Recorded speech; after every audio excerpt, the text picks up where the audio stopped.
So, what is a characteristic of translingual multimodal writing pedagogies? And the most obvious characteristic being flexibility, because students can pull from their languages to communicate by any available means. Translingual students have ideas. Oftentimes the misconception or the assumption is that these translingual students don't have enough English to understand concepts. And the reality is that a lot of the times, yes, they do understand the concepts, but they reorganize the information in their brains using their set of languages. Um, and when they are asked to prove their knowledge or asked to communicate their ideas, they actually have to funnel their ideas through a standard American English filter. And a lot of the times they come up at a loss. They kind of run out of these strict language patterns that they feel are appropriate for the classroom and are no longer able to communicate effectively. And it is a very sad thing because we know that when the translingual approach is used, it affords them the freedom to communicate effectively the way that they know how, using their cultivated, cured language practices. Um, I wrote here that these approaches not only take advantage of students' rich repertoire of languages, they also applaud its usage and empowers the users themselves to employ their agency as creators and authors.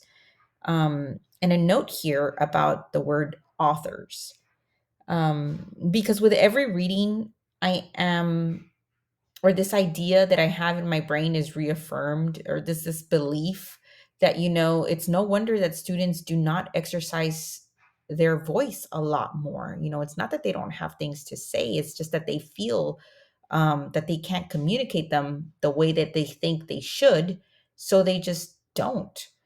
Um, and going back to the idea of authors, my students don't consider themselves authors, and this is something that I very much wish to correct.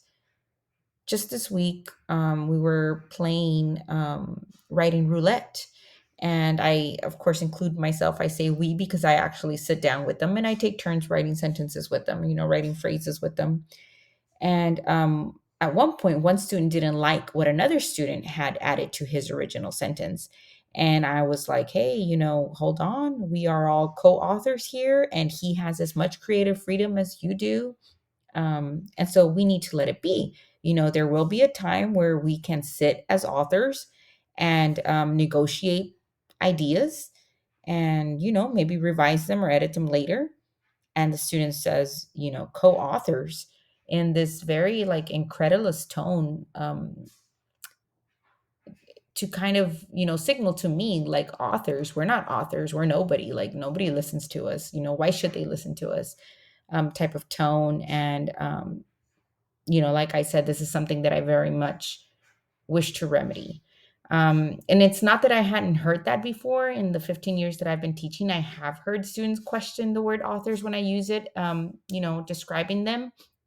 It's just that now, with all the readings that I've done, I understand that it's not the noun or the verb that they have a problem with. It's the connotations that come along with it, that they can't be authors because nobody's going to listen to what they have to say. Because there's this idea that they don't sound like an author should sound. And so, like I said, this is something that I very much wish to remedy going forward.